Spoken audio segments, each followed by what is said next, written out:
请朋友们再看下一张，这张拓片是踏于山东天柱山的拓片。下面请朋友们再看这个帖的名字叫郑文公碑，它也属于摩崖。朋友们从这3张拓片就可以看出摩崖的风格特点。它的从结体上看，气势开张；从用笔上看，是以圆笔。那么这一个时期呢，这个书法在我国书法史上呢，是一个极其重要的一个阶段。魏碑分4大类，第一是摩崖。这张拓片是出自山东蓬莱山的拓片，请朋友们再看下一张，这张拓片是踏于山东天柱山的拓片。下面请朋友们再看这个帖的名字叫郑文公碑，它也属于摩崖。朋友们从这3张拓片就可以看出摩崖的风格特点。它的从结体上看，气势开张；从用笔上看，是以圆笔为主。魏碑的第2类是造像题记，造像题记以龙门20品为代表作。那么为了让朋友们看得清楚起见，我把其中史平公造像选了4个字放大。这个从龙门造像这20品当中，我们可以看到，从它字的结构是古拙奇特，变化很大。从它的笔法，感觉是大刀阔斧，方圆兼备。这是第2个方面，属于造像题记。第3，碑节就是古人说方之为碑，圆之为节。那么我现在把寸宝子当中4个字选下来，让同志们看得清楚，也放大临摹。这个寸宝子呢，它这个特点，它是由隶书演变为楷书的代表作。康有为评这个帖，它的特点是端朴若古佛之容，又说朴厚古茂，奇特百出，变化很大。第4是墓志，就是刻在石头上的文字，埋在墓中。那么根据上述我们所谈的魏碑分4个类，那么康有为对魏碑十分推崇，归纳为10美：魄力雄强，气象浑穆，笔法跳跃，点画俊厚，意态奇异，精神飞动，兴趣憨足，古法洞达，结构天成，血肉丰美。魏碑是笔法是方圆兼备。那么我们先讲讲方笔的写法，比如说这个点儿，藏锋，顿笔，提锋，出锋。入笔比较重，重按轻提，形成方棱。这是属于3点水第1个点的写法。还有上点，比如像宝盖上面那个点，也是方笔，是这样入笔的。它的起笔也要求是藏锋入笔，然后往右下方重按，再轻提，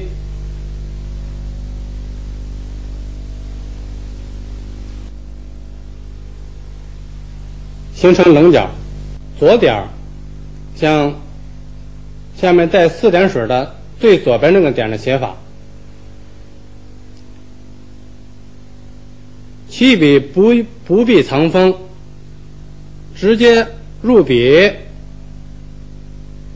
提笔，顿，再回锋，这是左点。那么右点是指的四点水最右边那个点，第四点。不用藏锋，直接下笔，顿，轻提，轻回，横，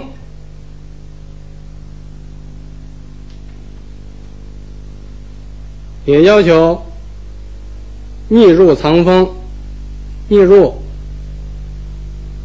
藏锋，中锋行笔，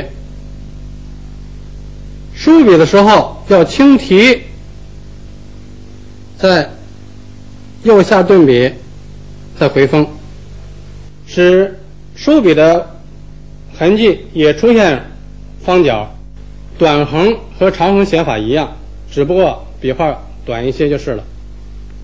大家请看，藏锋入笔，顿笔，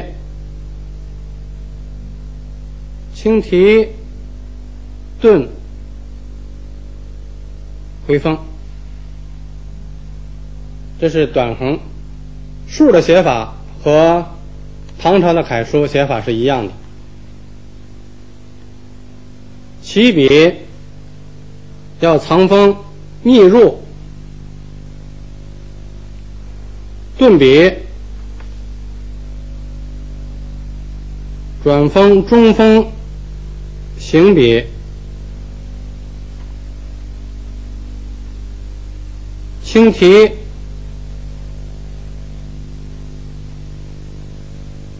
往右下方运笔，再回锋，这是长竖的写法。那么钩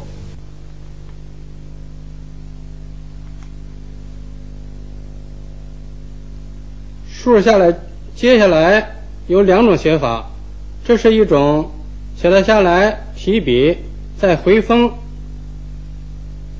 再顿笔，笔杆同时往左倾斜，递送笔端，这样出现棱角，呈三角状。横折的写法，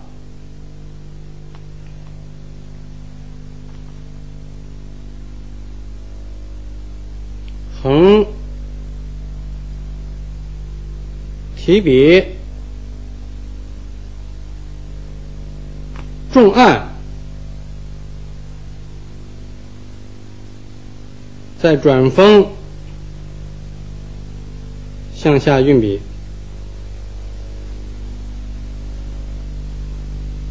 转折的外角也有明显的棱角效果。一挑也就是一提，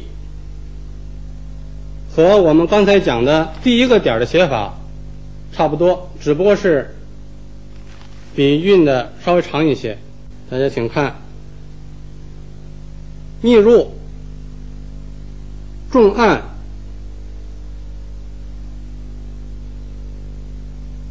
挑，立送笔端。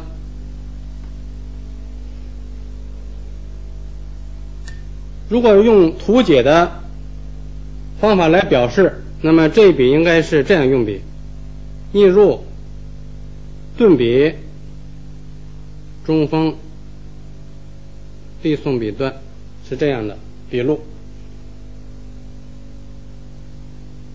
撇，撇有长撇和短撇，写法是一样，只不过是一个长一个短而已。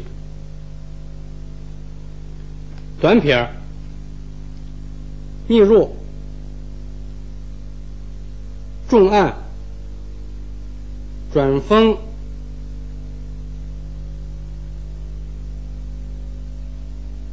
立送笔端。那么长撇也要求起笔的时候逆入，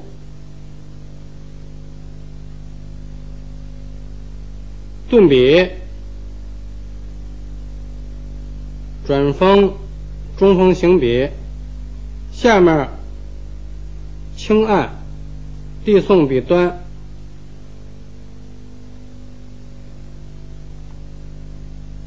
撇的写法它不同于唐楷，唐朝的楷书是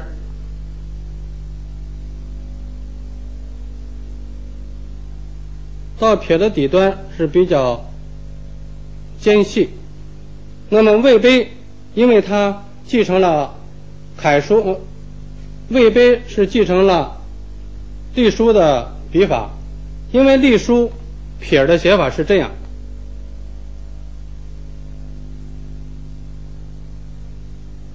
回锋，所以到了魏碑，那么它多少还保留了隶书撇收笔的痕迹，但是它又区别于唐朝楷书这种尖细的这种效果，所以在收笔的时候要重按，这样显出它的立体感。再写那一捺，这一捺笔，因为它的起笔往往和其他笔画相接在一起，那么就不必再回锋，直接入笔。中锋重按，再转锋捺出。从捺脚这个地方也有明显的重按痕迹。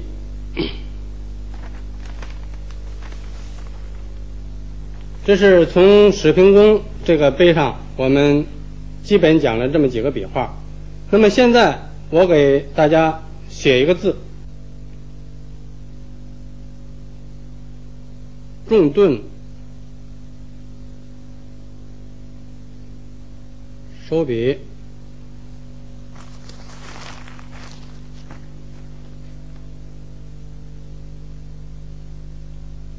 重顿往下运笔，收笔，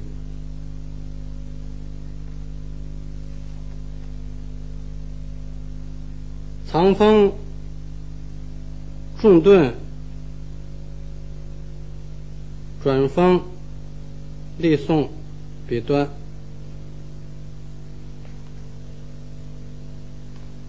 短撇写法是藏锋顿笔，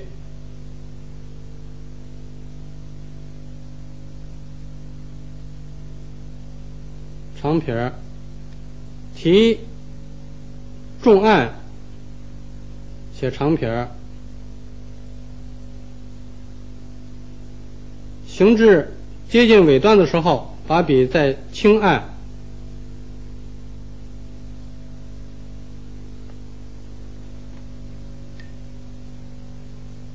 写捺，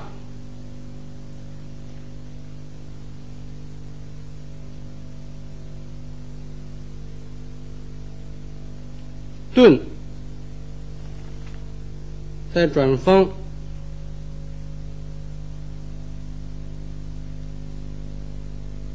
笔杆向顺时针稍转，就能出笔锋。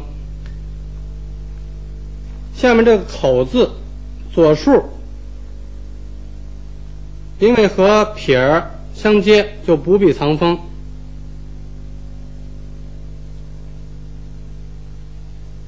轻回，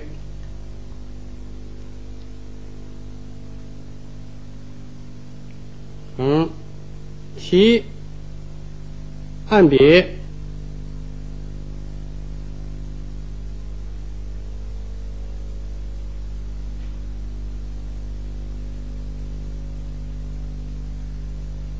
顿笔，轻回锋。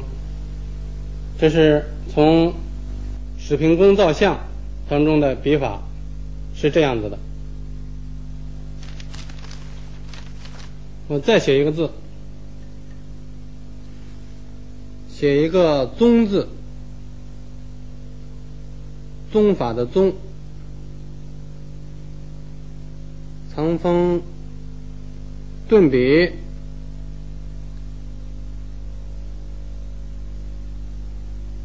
出锋，藏锋往左，往右下方回锋，形成一个三角点，藏锋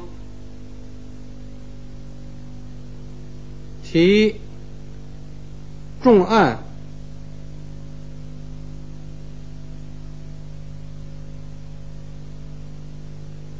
立送笔端，短横藏锋，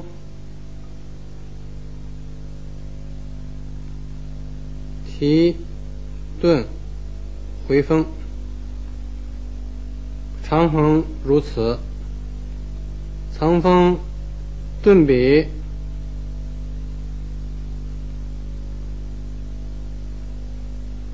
中锋行笔，收笔处提顿回锋，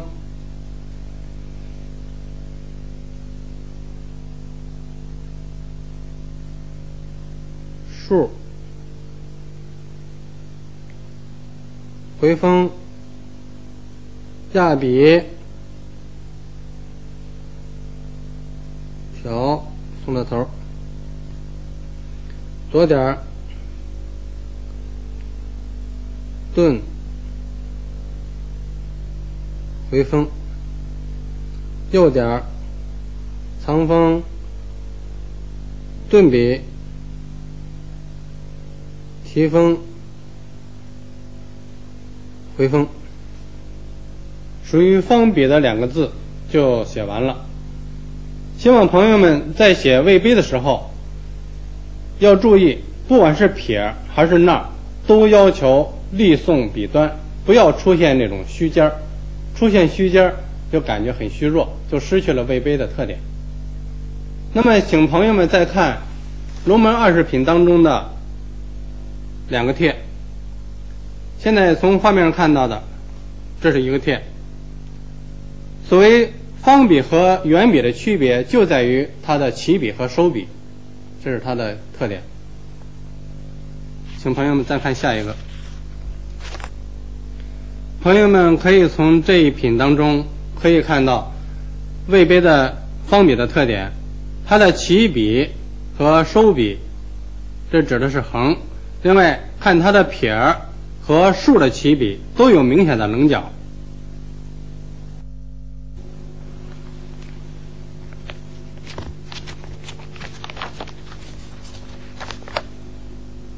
郑文公碑是魏碑当中圆笔的代表的作品之一。郑文公碑的圆笔从结构上说是扁方结构，吸取了汉隶的特点。那么从用笔，它又吸取了篆书的笔法，所以形成了圆笔。大家请看它的横、竖、撇、捺，它的起笔和收笔都是圆笔画，所以这是圆笔的特点。那么圆笔的特点再结合郑文公碑的风格，它圆润厚重，给一种这种感觉。那么下面我给大家逐笔的写一写圆笔的用笔方法。上点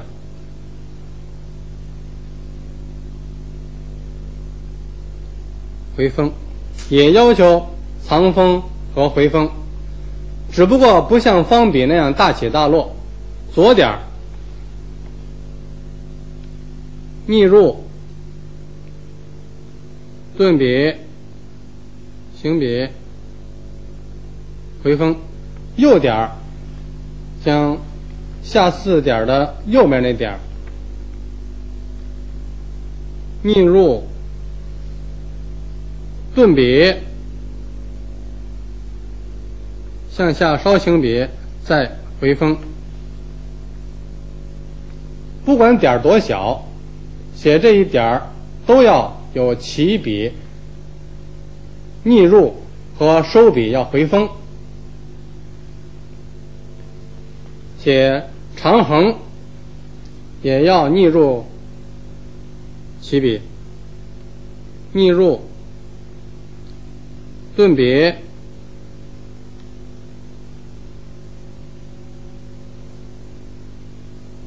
回锋。中间这部分要求中锋行笔，写一竖，藏锋也逆入，然后顿笔，回锋。像刚才我们讲的方笔的起笔和它的区别，方笔刚才再回忆一下，逆入顿笔往右下方顿，出方棱。这个圆笔的竖着起笔是逆入直上直下的，再往下行笔，中锋再回锋。同样是逆入藏锋，只不过是顿笔的方向不一样。这是竖，钩，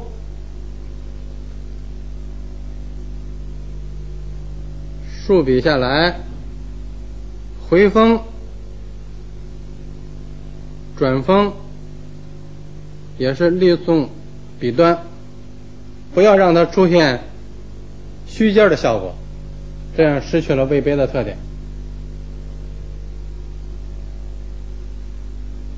提也是这一条，藏锋，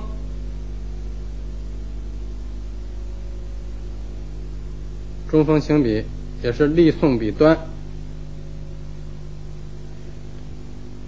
撇儿，逆入，转锋，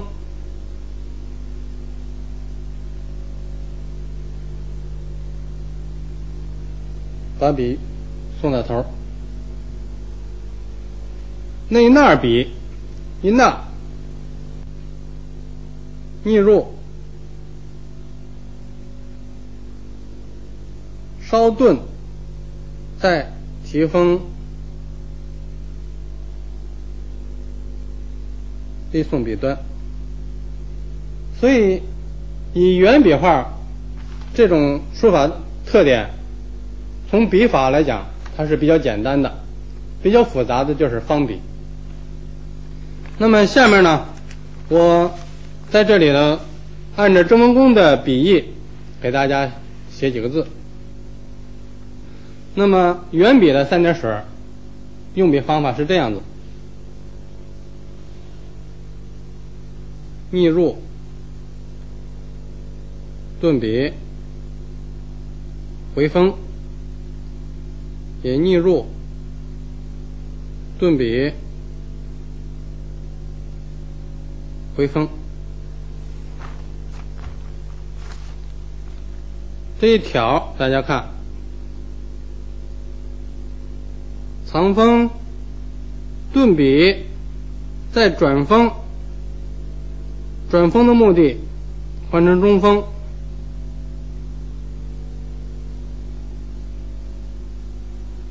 撇儿，转笔，收锋，横，回锋，逆入，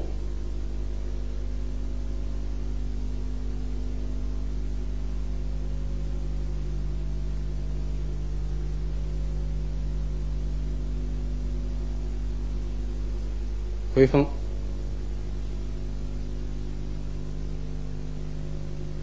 提不要有明显的顿笔，转锋，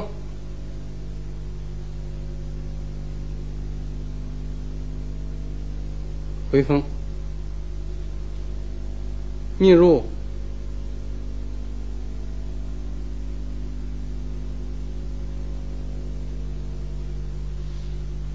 横，逆入，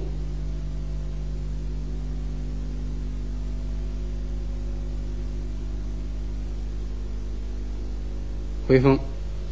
所以这个圆笔的笔画是比较好写的，就是注意它的起笔和行笔都要藏锋和收锋，写一个尊敬的敬，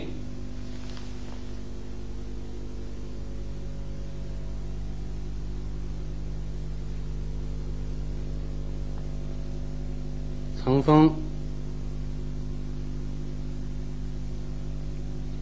逆入藏锋，收笔。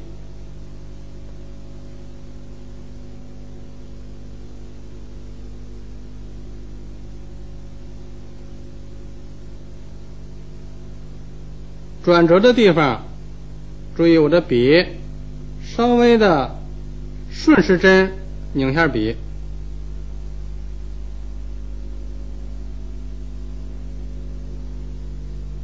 回锋，按笔，笔杆同时往右倾斜，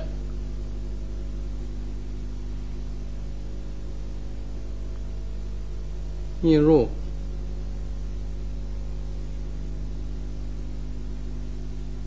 捻笔，顺时针捻笔杆，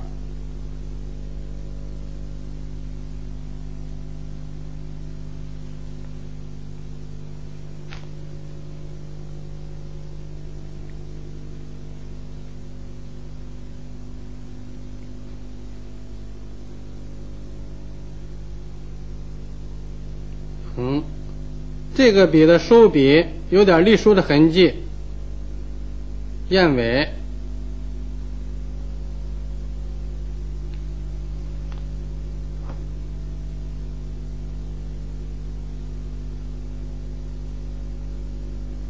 撇中锋用笔，撇出，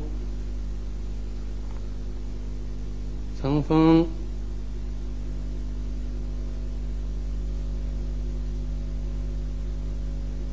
轻顿，再捺出，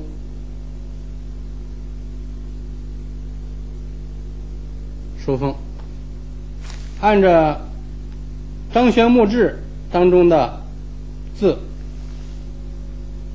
给大家写一个，这是属于方圆兼备的。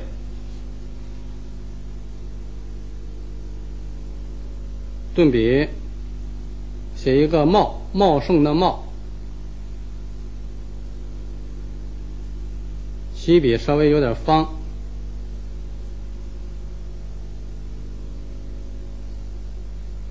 撇的起笔是方笔，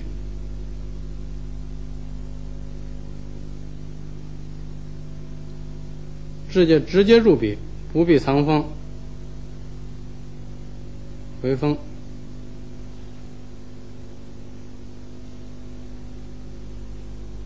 藏锋，撇出去，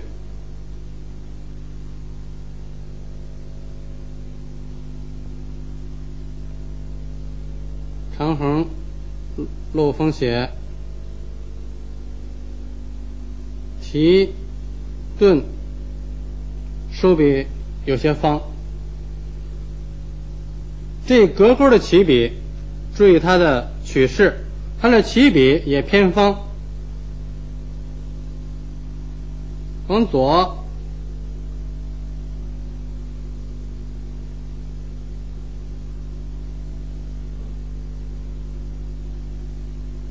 回锋，挑出去，起笔是偏方笔，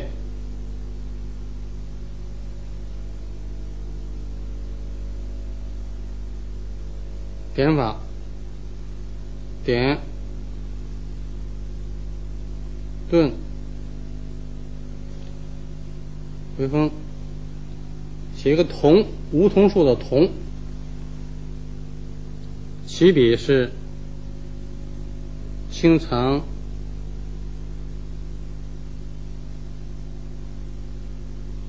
回锋。注意这个竖的起笔是方笔，顿，中锋行笔，回锋，这是按圆笔的回锋方法。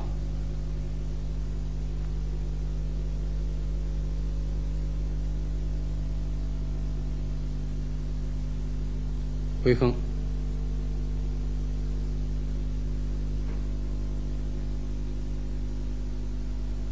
左右下方顿轻回收。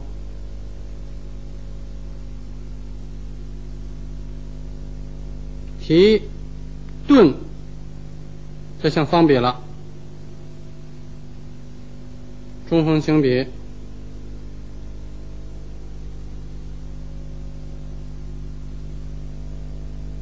提笔回锋，再顿笔，挑出去，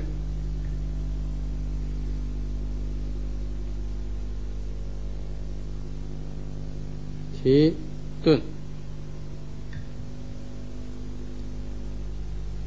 入锋入笔，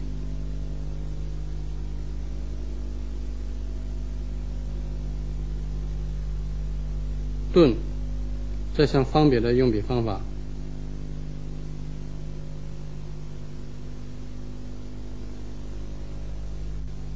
请朋友们看看这本帖，这本帖的名字叫《北魏崔敬庸墓志》。崔敬庸墓志也是北碑正宗的方圆兼备的代表作。下面我按照崔敬庸墓志的笔意给大家写一个字：龙虎的龙，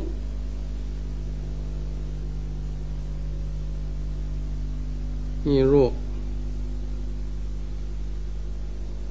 回锋，藏锋，按圆笔的藏锋，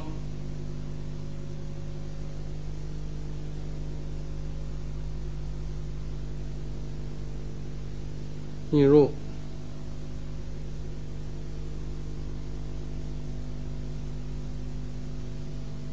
中锋行笔，回锋，逆入回锋，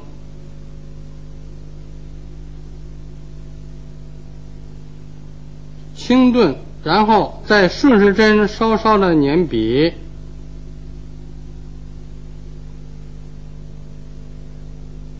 中锋行笔，回锋，挑出去，两点按横的写法，回锋，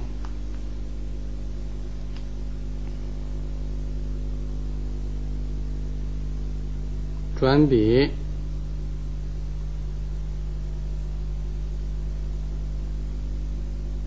逆入中锋行笔，笔杆逆时针稍稍转笔，为了转完之后又变成中锋，回锋，再顿笔，再往里挑出钩，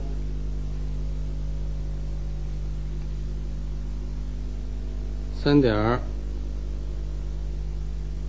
回锋。所以在每一笔画与前面相接的位置就不必再藏锋了，就直接入笔，写一个刺史的刺，就是刺刀的刺，藏锋顿笔，这笔的起笔是偏方，逆入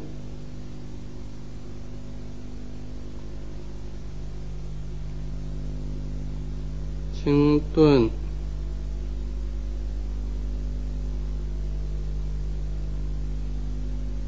顺势回锋，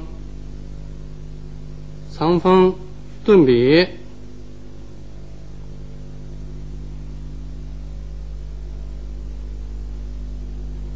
撇的时候下面稍重，轻顿，再出锋，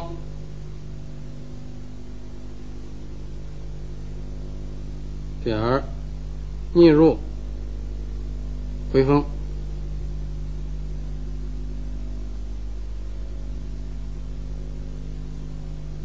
回锋，果锋，中锋行笔，注意这钩，回锋，再顿笔，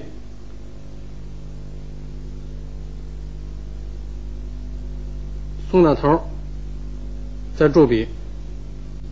下面写一个就字，成就的就，也是属于方圆兼备的。点儿是圆点儿，顿，横是偏方，顿笔。写横时候稍微的捻笔，是顺时针捻笔。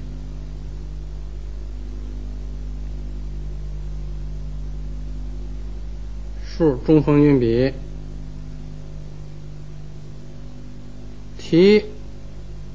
另起一笔，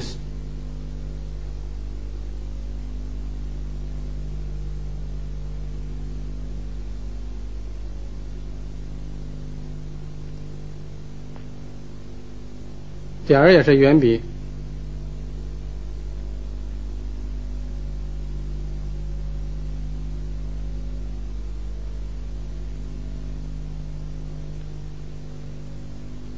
横也是圆笔起笔，顿，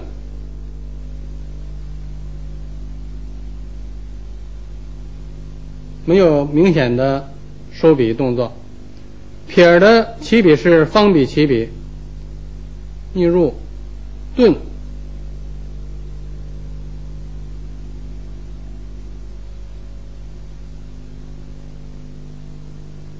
收锋。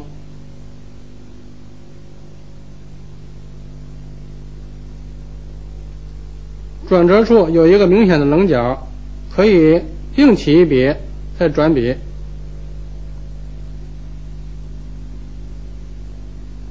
回锋，顿，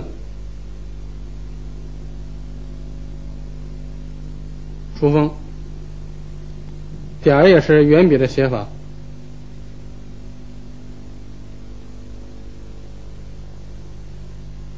回锋。介绍一下赵之谦。赵之谦的书法，他初学颜真卿之后专攻北碑，他的篆书隶书又受邓石如的影响，融成自己的自家风格。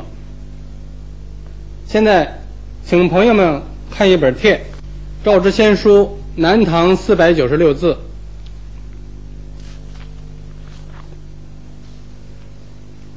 刚才介绍过，他的书法是初学颜真卿，所以从496字这个帖当中可以看到颜真卿的古拙的风貌。那么他的笔法又是从北碑那儿吸取来的，所以赵之谦的书法也属于魏碑的范畴。那么在这儿利用赵之谦的笔意，给大家示范一个字，写一个祝贺的祝，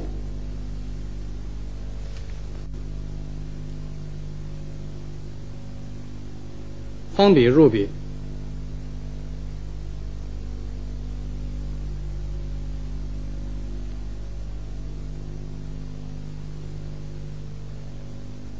横往上，收笔不易过分的强调它是收笔动作。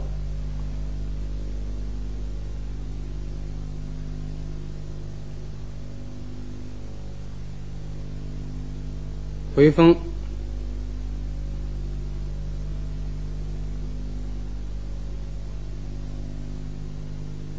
驻笔，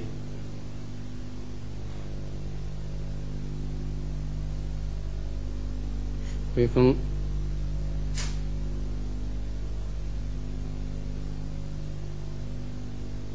题和刚才我们讲的圆笔笔法一样，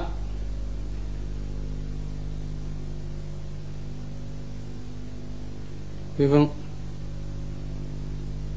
撇中锋运笔，隶送笔端到下面稍按，再轻提，撇出。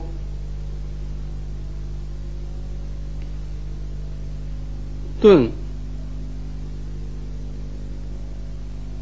笔管稍逆时针转笔，回锋，再顿，再出锋，配合的配。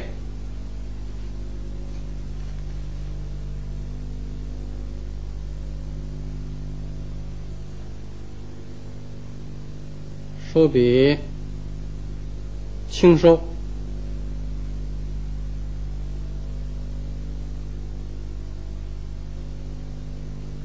回锋。赵之谦的书法结体特点，它的横画之间排列的非常紧密，所以写这个字的时候要注意这一点。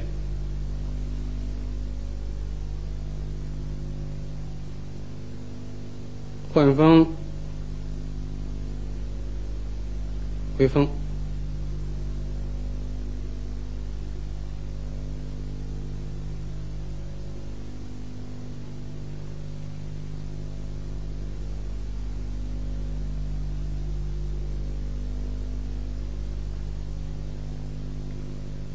逆入用笔，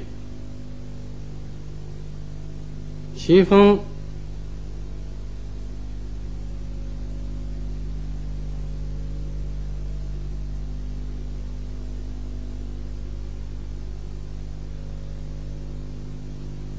转，这个钩还保存了隶书的痕迹，是往右上方挑出，和隶书的燕尾一样。我想利用多一点的时间，重点介绍一下张玉钊的书法。张玉钊他是清末光绪年间的人。康有为在他的书论《广义州双集》当中，对张玉钊曾经有过6次的评价，对张玉钊评价很高。现在摘录康有为在这部书论文章当中有几句话：张连清既以书雄视千古，积碑之成张连清也，千年来无与比。这是从康有为的《广义州双集》当中截取的那么3句话，说明康有为对张玉钊评价极高。那么张玉钊他书法的代表作是《重修南宫献学记》，请朋友们看一下。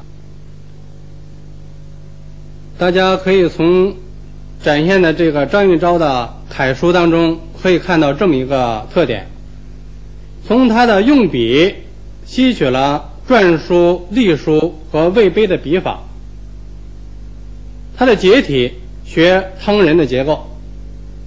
那么他初学欧阳询，后又学柳公权，形成了自己的独立风格。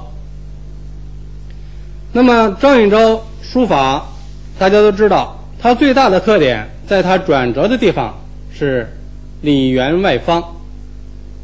转折的地方，大家请看这个魏字，横折里边圆外边方，勾也是里圆外方。张玉钊的这个里圆外方形成了他自己的独立风格、独立的特点。现在我就围绕着张玉钊楷书他笔法，现在分解如下：